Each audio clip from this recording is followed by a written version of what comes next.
오늘은 세 번째 강의가 되겠는데, 오늘의 주제는 세종이 훈민정음을 창제하고 난 다음에 소위 새로운 문자 생활에 있어서는 새로운 핵심적인 새로운 사회를 시작하게 되는 거죠.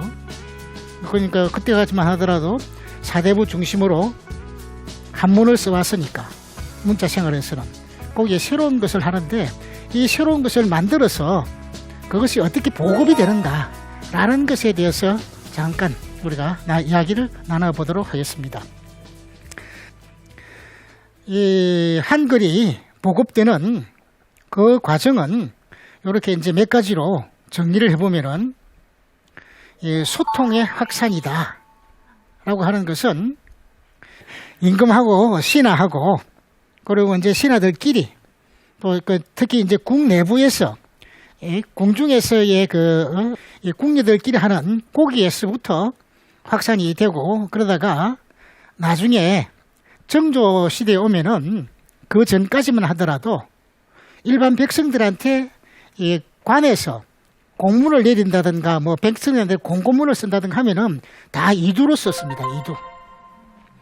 이두가 그래서 이제 생명이 한 뭐 2000년 3000년 정도 될 것 같은데, 그런데 정조 때에 오면은 백성들의, 그러니까 흉년이 들어서 백성들이 어려운 사정이 생기고 그러면은 어떻게 하라는 그 임금이 보급을 한다든가 그런 그 임금 말을 내리게 되는데, 그 유놈이라고 이야기를 합니다. 그 유놈을 한글 전농으로 써가지고 온 나라에 다 이 공표를 하고, 이제 그렇게 해서 또 이렇게 뭐라고 그럴까요? 훈민정음이 한글이 언문이 확산되었을 것 같은데, 그런 식으로 이제 확산이 되고, 또 하나는 초기에는 세종이 이제 훈민정음을 만들고 난 다음에 이 과거 시험 과목에 훈민정음을 집어넣습니다.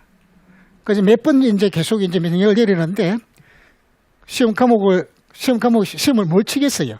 조금 있으면 구체적으로 나오겠습니다만은, 예를 들면은 지금 기역이라고 하는 것은 훈몽자회에 나오는 이야기인데, 당시 훈민정음을 만들고 난 뒤에 어떻게 불렀을까라고 하는 것은 적어 놓지도 않았고,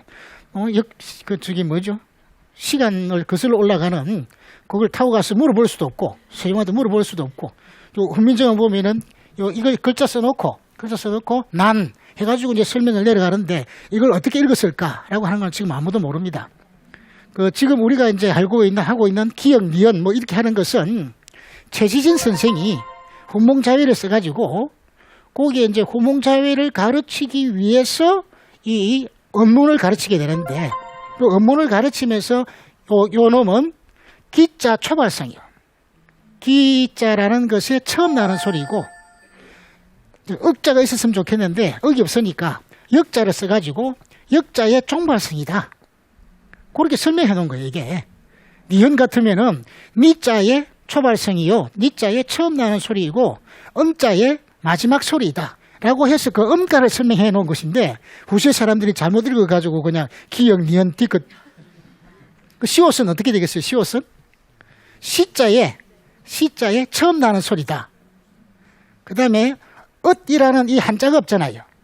섞을 수 있는 글자가 없죠. 그러니까 의자를 써서 동그라미를 집어넣고 이것이 끝소리다. 그리고 이거 동그라미 의자를 끝소리가 시옷이니까.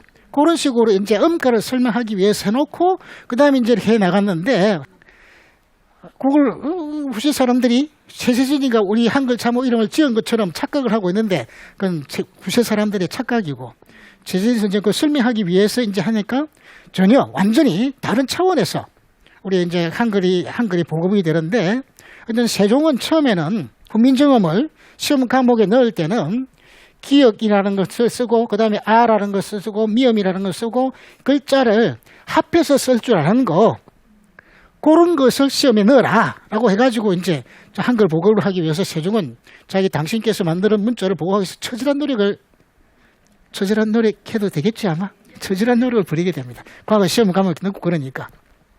조금 이따 조금 더 구체적으로 보고, 그 다음에 이제 그 번역으로서 한글 보급에 영향을 미치게 되는 것은 소위 이 대과의 시험 과목이 되는 사서오경, 이걸 다 질서언해라든 이걸 다 번역을 하게 됩니다. 그래서 과거 시험 치기 위해서 사서삼경을 한문으로 읽을 것이 아니고 그냥 한글로 공부를 하면 되는 거죠. 그렇게 해가지고 이제 사대부 집안에서는 한자를 알기 전에 한자를 아는 사람들은 전부 다 한글을 다 익혔다라는 것을 이제 알 수가 있는데 그건 조금 이따 증거를 보도록 하고 그 다음에 문화유산이라고 하는 것은 소위 그 노래책, 가곡원류라든가 뭐 이런 그 노래책도 다 한글로서 편찬을 하게 됩니다. 뭐 다는 아니겠죠. 다는 아니겠지만은 긴 수필 같은 거 이런 것들도 다 한글로 선비들이 적게 되니까 자연스럽게 문화유산으로서의 문화적인 가치를 가지고 있는 그런 서적들이 나오게 되니까 그것이 많이 읽히게 되는 것으로 보급이 되는 것이죠. 그 다음에 이 교육의 확산이라고 하는 것은 이 부분에서 이제 잠깐 보고자 하는 것은 교육이라는 것은 한자 교육이나 마찬가지고 이제 중인들이 사회권이나 이런 데서 몽골도 배우고 일본어도 배우고 하는데 거기에 일본어 그러니까 외어 여거 같으면 거기에 다 일본어를 적어 놓고 그 옆에 한글로 다 적습니다. 천자문 같은 거 어떻게 합니까? 하늘천 따지 하늘천 요 글자가 하늘천자다. 이 글자는 뭘로 익히죠? 한글로 익히는 한글로. 한글을 가르치기 위해서 보급하기 위해서 한글 뭐 지금 서당을 만들어 하고 그 필요 없이 한자를 배우기 위해서는 다 중국어를 배우기 위해서는 다 한글부터 먼저 배우게 된다. 의학과 한글 해놓은 것은 의서뿐만이 아니고 요리책 하는 이런 것들도 한글로 만들어 가지고 이제 보내고 아까 그 문학유산 하는 보면은 그 참 이런 것도 넣어야 되나 말을 참 헷갈리게 되는데 한글 전용으로 된 그 소설책이 막 나오거든요.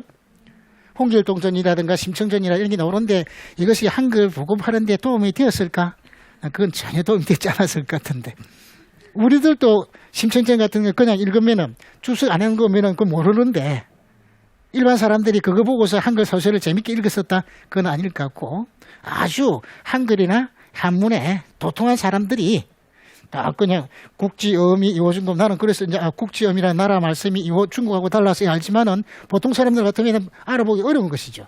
그런 식으로 이제 옛날 한글 소설 같은 경우에는 중국의 이제 고사성어라든가 이런 것들이 그냥 통째로 들어가 있어가지고 알아보기 대단히 어려운 그런 것인데 어쨌거나 한글은 그런 식으로 보급이 되어 나갔다라는 이야기입니다.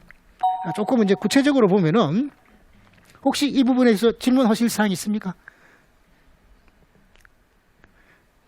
질문했지만 내 저녁에 따로 만나가지고 그냥 저녁을 사줄 수도 있는데.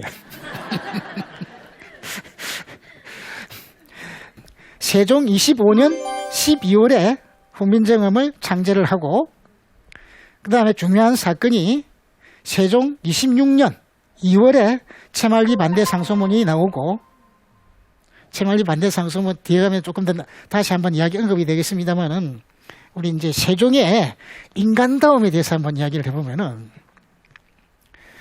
그 세종이 문자를 만들어 가지고 이제 하는데 아마 결정적인 것이 아마 중국의 운서를 번역을 하라고 이제 시키게 됩니다. 아까 말한 그 집행전 학사들을 하는데 거기에 이제 그 소위 채말리는 당대 최고의 학자인데 부제학이니까 대제학은 영어증이나 판서 이런 사람들이 명분상 하는 것이고 부제학으로서 이제 채말리가 최고의 이 당시에 좀 추앙받는 선비인데 이 몇 사람들은 다 빠지고 그래서 이제 이 세종이 그 8명한테 이걸 번역을 해라 라는 식으로 하는 것이 아마 결정적으로 이야기가 되었을 겁니다. 그러니까 우리가 동국정원 같은 것을 만들기 위해서 세종은 기초 작업을 하기 위해서 이제 번역을 하고 시키는데 중국의 원서를 번역하고 시키는데 저기 누굽니까? 채말리 같은 이 사람들한테는 어찌 중국의 원서를 우리말로 원문으로 번역하고자 합니까? 라는 것이 결정적인 근거로 잡아서 이제 싸움을 하게 되는데 세종이 하고 이제 천천히 이 상소문 올리고 세종이 답하고 올리고 그러다가 나중에 이제 세종이 엄청난 모양이죠. 반대 상소문 올린 요놈들 전부 다 감옥에 다 넣어버려요. 그걸 가만히 생각해 보니까 좀 너무했다 싶은 것이 있어가지고 그러니까 이제 처음에는 원문을 만든다든가 한글을 만든다든가 당시에는 정음이라고 했는데 정음을 만들어 보면은 백성들이 억울한 일이 있어도 자기의 뜻을 그냥 막 대놓고 이야기할 수 있는 것이 아니니까 억울한 뜻을 적어서 관리한테 보내서 억울한 일을 풀 수 있다. 라는 식으로 이제 이야기를 해가지고 세종의 훈민정음 만드는 것을 막 떠오기도 하고 그랬는데 그 이름이 이제 김 누군데 이 친구는 이 채말기판에 써가지고 사람이 글자를 몰라서 억울한 일을 당합니까? 하면서 이제 문자라는 것이 필요 없다는 식으로 막 이야기를 한 놈이 있었어요. 그 놈만 내두고 나머지 인간들은 전부 다 그 다음날 다 풀어주게 됩니다. 그러면 이제 감옥에 며칠 더 있게 되는 거죠. 그 채말기는 이 소위 말하는 이 보수, 정말 찌조 있는 보수죠. 요즘 뭐 보수가 진보가 하는 거 우리나라는 뭐가 진보가 뭐가 보수인지 잘 모르겠는데 그 소리를 하나 보태면은 진보라는 것은 현재 잘못되어 있는 것을 고치면서 국가 발전에 기여하고 보수라고 하는 것은 현재 잘하고 있는 것을 더 잘하게 해서 국가 발전에 기여하는 건데 국가 발전에 기여하는 것이 기본적인 목적입니다. 그냥 방법이 다른 건데 요즘은 잘 모르겠습니다만은 하여튼 이 채말기는 그냥 오랑캐들 말갈족이라든가 뭐 거란족이라든가 이런 좀 나쁜 그 오랑캐 종족들만 제 문자를 만들어 가지고 쓰지 우리가 중국 문명을 배우기 위해서 중국을 잘 해왔는데 왜 합니까? 이 완전히 원조 보수지 원조 보수. 그래서 이제 자기가 감옥에서 풀려 나오자마자 그냥 낙향을 합니다. 뱃을 버리고.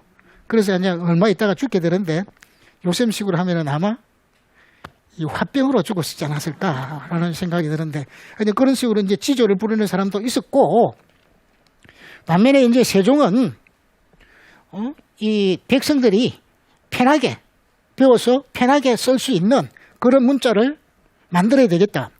그런 생각이 어떻게 나왔는지는 정말 알 수가 없는데 그냥 그 새로운 문자를 만들고 중국의 원서를 다 익히고 라고 하는 것은 그건 누가 가르칠 만한 사람도 없었기 때문에 혼자서 다 익히는 작업이 되는데 정말 대단한 거죠.